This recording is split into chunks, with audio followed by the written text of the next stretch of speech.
Good afternoon. Today we come together to commemorate the life and mission of Dr. Martin Luther King Jr.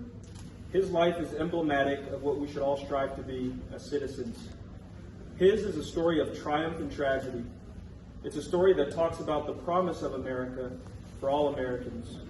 It's a story that is poetically summed up in his I Have a Dream speech, that is litigiously articulated in his letter from Birmingham jail, that is symbolically illustrated in his legacy, and that is grounded in his Christian faith. In Dr. King's time, our nation was faced with moral inequities of racial injustice, social injustice, economic injustice.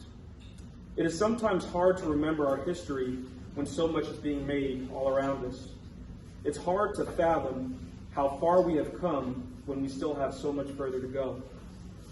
And so my challenge to you all today is to look back and let historical events shape your perspective and future hopes guide your decision making. Dr. King was many things, but above all, he was an optimist, unabashedly. He saw the world not only for what it was, but for what he knew it could be.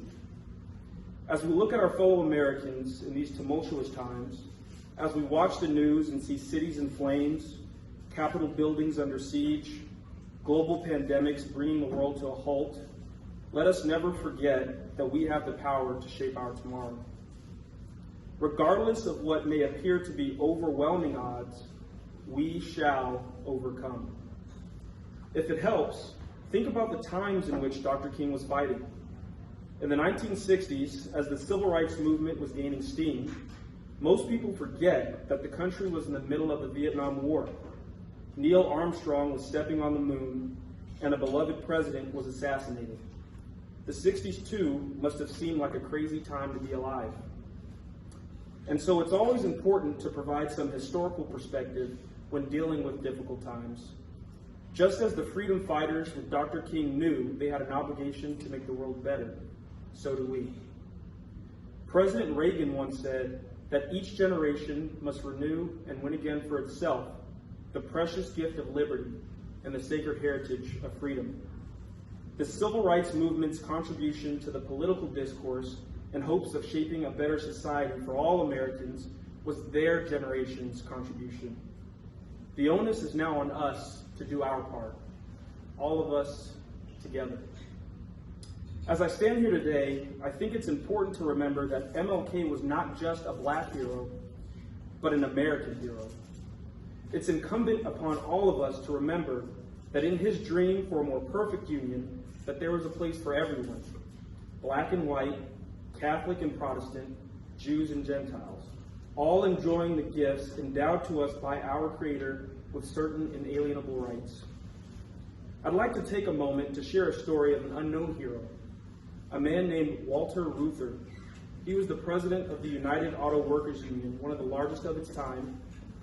Although the whole idea behind unionizing is to bring as many people together to engage in collective bargaining with corporate bosses, in those times, the color of your skin was still more important than the ability to fight for higher wages and better working conditions.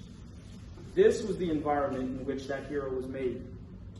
As the leader of this organization, Mr. Reuther used his outsized influence to better humanity to the dismay of his followers. He played a critical role in the civil rights movement by marching in Selma with Dr. King and arranging for the release of Dr. King and several protesters from various instances of incarceration.